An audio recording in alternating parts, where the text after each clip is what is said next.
Իրեկի ժամը 22-ին Սուրենկյան հերթական թողարկմանը դիտեք։ Հնդկական ֆիլմի մոտիվներով խճճված պատմությունն ու մեկամյա երեխայի հիվանդանոցում հայտնվելու պատճառը։ Ասարսուր ինչ մանրամասներ է ներկայացրել երեխայի մորեղբայրը եւ ինչու են կասկածում մոր ընկերուհուն։ Ոչ առողջ մտքի ազդեցության տակ խեղդելու ճանապարհով օրենքի կիրառման տեսանկյունից անգործության է մատնված։ Չգիտեմ, տղնիկս չեն գտնում։ ամբողջ գյուղը շոկի մեջ է։ Այնպիսի պայմաններ ստեղծեն, որ երեխան անվտանգ ու առողջ միջավայր ունենա։ Ունի արդեն իսկ իր սեփական երեխաներին վնասելու փորձառություն։ Դա մարդկային երևույթ չէ։ Դեռևս պետք է պետության պաշտպանության ներքո երեխաները գտնվեն։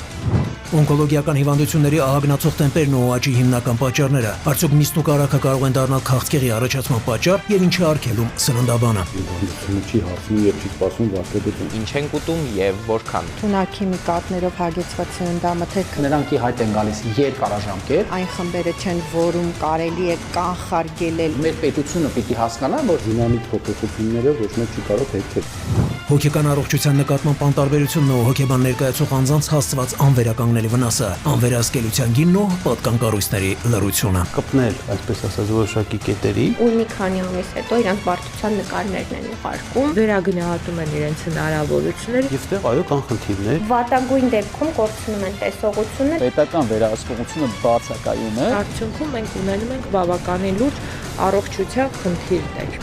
Հանդիպակաց դուրս գալու տխուր հետևանքներն ու երեք երիտասարդի ողբերգական մահը, ու մեր մեղադրում վթարված մեքենայի վարորդը եւ ինչ հանգամանքներում է բեռնատարը մահացու վրա երթի ենթարկել երիտասարդին։ Ջան տղերք։ Ջրասուզակը տակնա, չէ՞։ Վրա երթից հետո նոր բախվել է։ Մի բան բռնեց։ 3 զո, մի վիրավոր։ Որս քոնի մետրա։ Դրսում հայտնվելով վերած վտանգն ու հաշմանդամ կնոջի աղերսանքը, դժվար երկընտրանքի առջև կանգնացներն ու հանուն երեխայի փրկության սեփական առողջությունը զոհածը։ Անջատումը։ Հետի կարող է մի ժամ, 2 ժամ։ Վերականգնողական բուժումներ պետքա լինի։ Եթե վերադասում չունի, աստծոջան։ Ոնց որ ոտքերը միանգամից քարանա։ Ոչ մեկը պատահող չի ուշ երեխեքին բարի։ Հենց հիմա կաղադուրը բացի ու ասելի մարդ լինի։ Ես անգամ դի չեմ ցանկանում։ Ցավոտ հարցերի պատասխանները կգտնենք միասին։